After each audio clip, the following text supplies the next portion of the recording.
Hi, today we're going to take you on a tour of our latest rental property. It's our first of a kind. It's with a company called Split, which we're going to get into. It's a shared living house. This house has 8 bedrooms and 3 baths. So come on in, let's take a look at it. Hi, Christian Faust with Core Real Estate Properties. So we're inside our shared living house here in Port Charlotte, and it's with a company called Split. Basically, Split has members. They're looking to rent a room short term, whether it be for 2 months, 3 months, 4 months, maybe up to 6 months, and refurnish each room, and you'll see with everything that you need to comfortably live. So here we are in our kitchen area, which would be a shared kitchen for all of the people living here. You have a nice dining area over here. They have a full laundry room in here.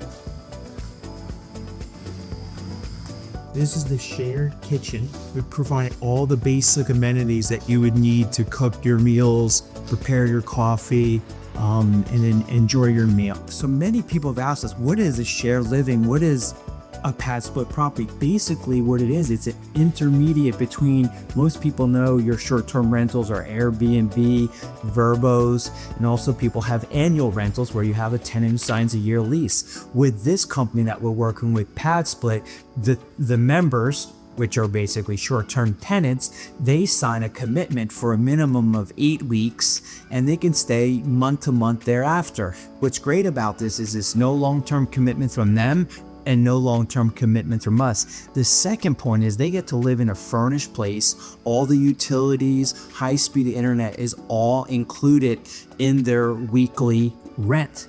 They pay their rent by the week, not by the month. One of the benefits of a landlord, such as us holding this property, is when we're renting by the week, we can charge a higher amount than if we were renting it on an annual basis.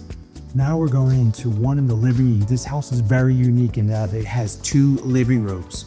So we have a shared living room here, bedroom 1 and bedroom 2. Then we have bathroom A, which is one of the shared bathrooms.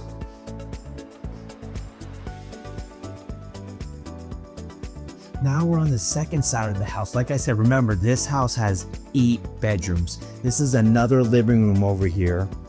And then we have a second main entrance. So this particular property has a lot of shared living space. So now we're inside one of the midterm rental rooms over here, and you'll see it's nicely furnished with a bed. It has nightstands. It has ample closet space.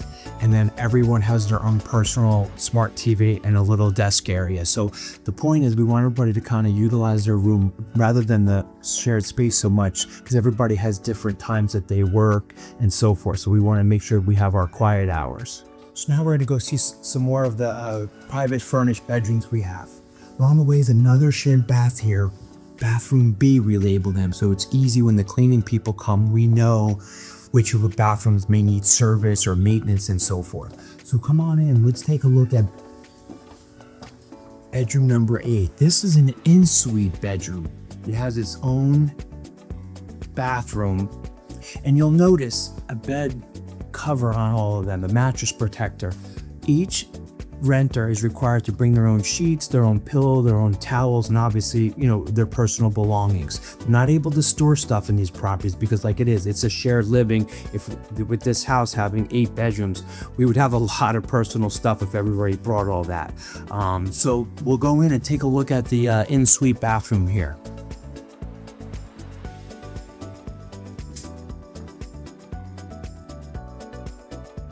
So with this bedroom, the in-suite bedroom, we provide the size of each of the bedrooms and some of the different features, because every room is different size and offers different things. This particular room with the in-suite, we charge a higher weekly rental than we do the other rooms. And now we're going to go into bedroom 7 next, and you'll see that one's different because it has a big walk-in closet. So here's another private furnished room in our Split house, room number 7. And the reason why we label them is so everybody knows which room is theirs.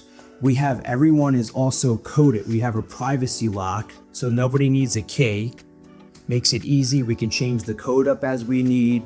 And this one is also a different rate because they have a big walk-in closet, as you'll see. So here we are in another room, which we label room number 6. Once again, it's uniform. You want to keep every room the same. Same bed, same TV, same artwork, same rug. This way, nobody can say that one room is better than the other room. They know what the size is. They know what type of closet space that they're getting. Every room is different, so you adjust your price and the size of the room, whether it has its own private bathroom or not, the size of it, the closet space of it. And what's great about the company that we work with, PadSplit, they help us use their algorithm to determine what the weekly rate should be. And one of the benefits of taking maybe your annual rental or maybe even a short-term rental that's not performing for you is try out where you're renting rooms by the week with a minimum commitment of 2 or 3 months. This particular property, it's in perfect location in Port Charlotte because it's less than a mile from 2 major hospitals. So we're marketing to traveling nurses, which is a big area. They're looking for something furnished. They're maybe doing 3 or 4 months. So I highly recommend you consider looking at doing what I call midterm rentals.